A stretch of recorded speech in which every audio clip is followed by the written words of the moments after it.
gorgeous? Does that funk have you feeling stuck? Have you questioning your purpose, or even yet having you asking if your best years are behind you? Girl, you have zero obligation to stay in that funk. This podcast is for women who want to get the funk out of here, who want to play bigger, ask for more, and step out of mediocrity. Imagine a life filled with lots of energy, excitement, and filled with spunk instead of that funk. This is the Unfunk Your Mind podcast. I'm your host, Crystal. Let's go! Hey, girlfriends. It is so great to be with you again. And boy, am I ready to motivate you into intentional living and busting up your funk. So let's get right into it. One of the reasons it seems difficult to shake that funk is because, as the saying goes, misery loves company. I believe it's mostly unconscious, but your energy, your attitude starts to bring those around you into your funk frequency. It's like your funk is contagious. Picture you sneezing it all over everyone, sneezing your funk all over the place. Ew. It's like a cold that just keeps getting passed around your household, your friendships, your work environment. It's obvious how this keeps you in that darn funk. But it's time to start breaking up this funk, creating cracks in its foundation. And to do this, we are going to use the Boost to be Boosted motto. Now I'm guessing if I asked you, you would claim you are great at giving your friends sound advice. Most of the time, you are able to help them see right through their own bullshit. It's true they might be making a mountain out of an anthill most of the time, but this happens to all of us. We all can get stuck or all funked up by many different little funkers. And if you let them or you don't manage them, they can create a lot of drama and a lot of BS. You can relate, right? Depending on the reason or the season, that same funker might be a mountain, and in another season, it may be an anthill. An example of a funker, allowing your own excuses to eat at your time, or sitting comfortably in your mediocrity despite those whispers that you're capable of more, or just walking in your own day-to-day mindless activity. There are a multitude of funkers that you can identify, right? When it's not your own funker, though, you are able to, in most cases, easily identify someone else's funker. It's likely you're looking at it through the lens of objectivity. You aren't really tied as emotionally to their funker as they might be, meaning you're able to just observe their situation. Do not take this superpower for granted. Use this superpower to begin to bust your funk by helping someone else with theirs. And one way to use this superpower, this ability to objectively observe their situation, pull out just the facts of it, and giving them space to share without judgment is such a gift. Use this gift on a friend, colleague, peer, spouse, when they come to you and ask you for your advice. This superpower can be cultivated and used to bring out the best in others and keep them from continuously tripping over their funkers. It's like you help them pick up that stone that they keep tripping over. Show them that little funker so they stop tripping over it. See, you get to boost them to be boosted yourself. These boosts have to come from a genuine and authentic place, though. Let's talk about compliments. Complimenting others is a kind act. It can really go a long way to boosting someone else. I know that you know how to give a compliment, but next time go deeper. For example, if you're a leader or supervisor, don't just walk up to someone on your team and tell them that they're doing a great job. It's empty. Tell them why they're doing a great job. Is it because they took the last project beyond your expectations? Or is it because they're able to come up with lots of great innovative solutions to some old problems? See how that could make a bigger impression than just the old standard, good job today. And there's also that, I like your outfit. But don't just compliment someone's style choice and walk away. Tell them why or what you genuinely like about it. Remove the surface level compliments and get detail. Boost them up. Boost to get boosted. Another way to boost someone is through encouragement. That seems simple. However, there are times this is not always easy for us women. Your natural instinct is want to protect, to shield, to nurture, keep safe. Hence, when a friend or someone tells you about a new idea or something they want to invest in, and you're nervous about this venture, you're nervous for them, your response will likely indicate your own hesitation. Imagine that grimacing face emoji. That's what your response would look like. Like, I wouldn't do that, but you go right ahead and do that. Is that really encouragement?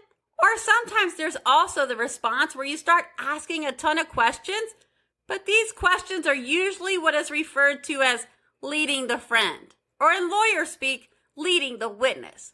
You're asking questions that are leading them right into their own self-doubt or hesitation. Likely, though, these were your own doubts or hesitation. I remember my husband and I wanting to buy a house that seemed run down to most. It literally had animals living in it when we went to look at it. And I won't lie, when I say that it looked like it was days away from falling over, I am definitely not lying. You wouldn't believe how many times we were asked, "Are you sure you want to do that? What do you imagine as the upside in purchasing that place?" What they were really saying is, don't do it. But luckily, we turned a deaf ear and went ahead with that purchase. I can't remember one word of encouragement, but funny thing is, this house would be the beginning or the start of developing our real estate portfolio. Don't be that person who leads the witness or who gives the grimace emoji face. You really do not know how it will turn out for them. You do not have a crystal ball into their outcomes. What if they take your hesitation and sit on their dream and you later find out it was an amazing idea because someone else later did the thing? I'm sure that wouldn't sit well on your heart. Instead, be their strongest encouragement. Their list of cons can completely outweigh the pros, but if they feel very strongly about it, remind them it only takes one moment, one thought, one action to do, make great things. Boost to be boosted. Your funk will begin to melt away as you keep boosting this fire. Go ignite and motivate others. You can even boost someone by moving them up on your friends list. This sounds shallow, but stay with me. You know you have those friends that you only snap, text, maybe you would actually call them like an acquaintance.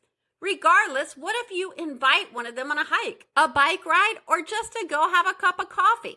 Offer to take that friendship to the next level. I believe it was 1.5 years ago, I decided to up my friendship with one of my texting friends or an acquaintance, whatever you want to call it.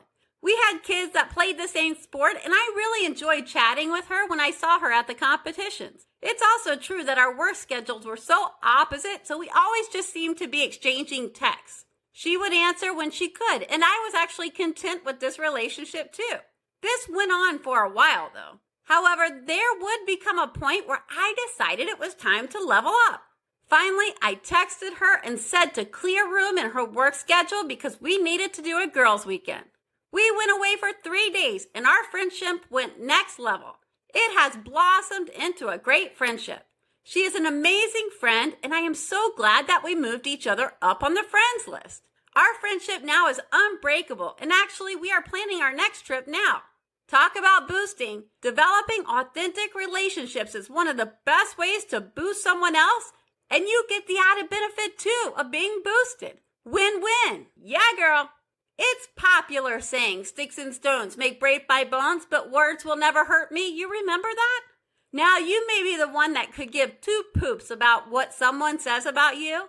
And if that's you, catch those words for that someone who can't seem to let them bounce right off them. Stick up for them when they can't stick up for themselves. This particular thing reminds me of a pre-K teacher that my kids had when they were younger. And this teacher would always interrupt a disagreement between 2 of the kids. And she would let one of the kids know that they can't speak that way to her friend, which was the other student. It was funny to watch even how a kid would shift their words, their actions to be more gentle or kind in their approach once they knew the other kid was her friend. This works on adults too. I've actually tried it. I have interrupted someone yelling at another person at a sporting event, mind you, and told them they can't talk that way to my friend. When you stick up for someone or call them your friend, watch the other adult, change their approach too. It works in so many cases when there are minor disagreements or scuffles amongst each other. And it also boosts that person that might not be able or come up with the words to say to stick up for themselves. And even when the person isn't present, you can still stick up for them and be their advocate. When you find yourself in the middle of ill words being spoken about someone else, Step up on your rock and make it known that that's not your kind of activity. I used to watch this scene play out in the workplace. Leadership questioning a supervisor or middle management about some of the activities of the employees on the team. Now, don't get me wrong. I think it's completely okay that leadership question the activities of employees.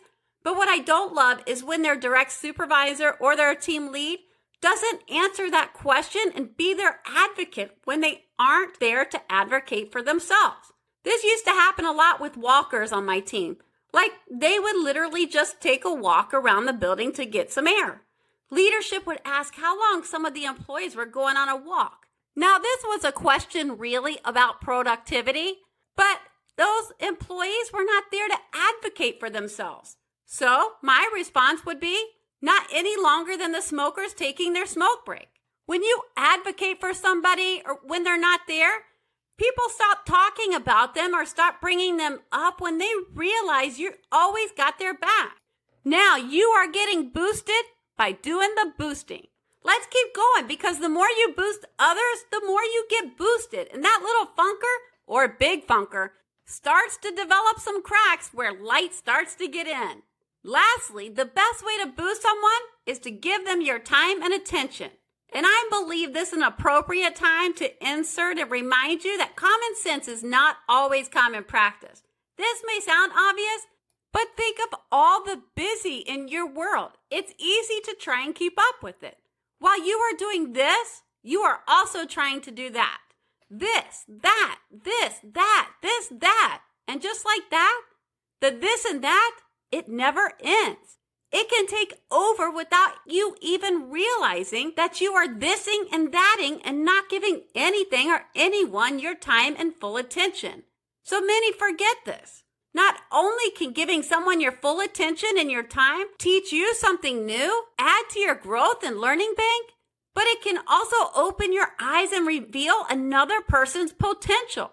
Can't you think back to many people in your past you see where they're now, and you think, yep, that is definitely a perfect fit. They are working in their superpower. Give others your full attention and time because you might just reveal their potential faster and get them on their way sooner. How cool would that be? Boost to be boosted. I see no downside to boosting others from a genuine place. Boosting others can have profound impact on busting your funk. It's a good old-fashioned reap what you sow. And as you boost others, you boost yourself and weaken that funk. Instead of sneezing your funk all over others, you are now making a tapestry full of boosts. That tapestry can be as big as you want it to be, too. Can you imagine what that tapestry would look like? Imagine it radiating lots of color, positivity, and authenticity. Let that become your new business card, your tapestry of boosts. Okay, ladies, until next week, keep boosting to be boosted. And keep rocking your journey to unfunk your mind. It requires patience, but it's worth living an intentional life designed by you. Okay, you know what time it is. Let's get into action and let's go. This podcast is meant for motivational purposes only. Before you go, Superwoman, I'd love it if you took a little action for me. Like subscribe to my podcast and leave a review. Also, share the episode with a friend. And as a thank you, hit up my website, unfunkyourmind.com.